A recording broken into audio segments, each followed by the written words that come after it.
Let's return to that breaking news out of Canberra now. The future of the coalition is hanging in the balance after all Nationals frontbenchers quit the shadow cabinet, including leader David Littleproud. Let's get more on this from Canberra by Tom McIlroy. He's the political editor for The Guardian Australia. Tom, good to have you with us this evening. Really appreciate your time. Now, with all the Nationals quitting the shadow ministry, where does that leave a already fragile coalition that had split and reunited in May last year?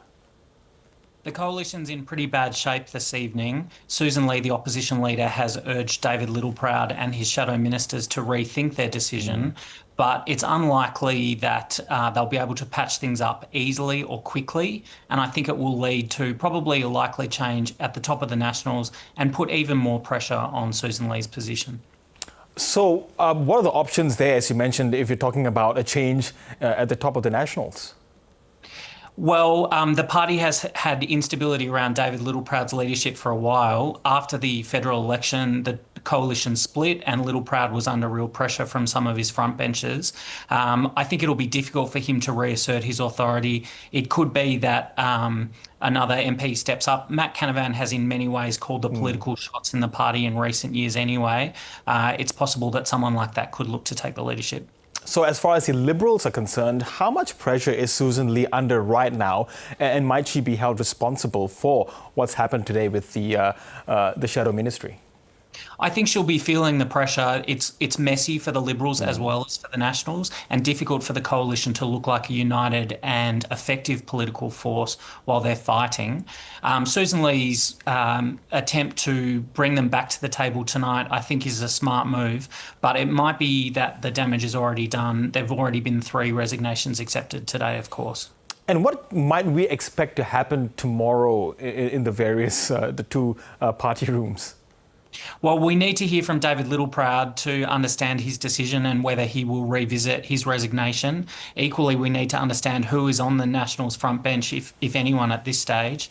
And I imagine Sussan Ley will need to try and reassert authority. I imagine she'll speak to the media at some stage. And can you remind us, Tom, what were the main sticking points for the Nationals that they just couldn't come on board with as far as the gun and hate speech laws were concerned?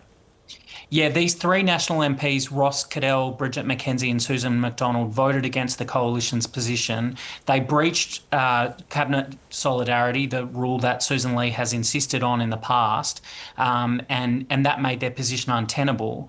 The negotiations over the hate speech bill were extensive with Labor, but these 3 senators decided not to follow the party's position. So that meant that Ley was backed into the corner. She needed to insist on the standard that she'd required from David Littleproud last year, that is senators and MPs voting along party lines and not crossing the floor. Yes, and just a final question, Tom. How would One Nation be viewing this? We have seen a major defection in the form of Barnaby Joyce.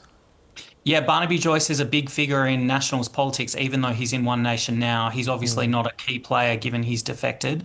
I think they'll see opportunities to win over more MPs. There's potentially more defections to come.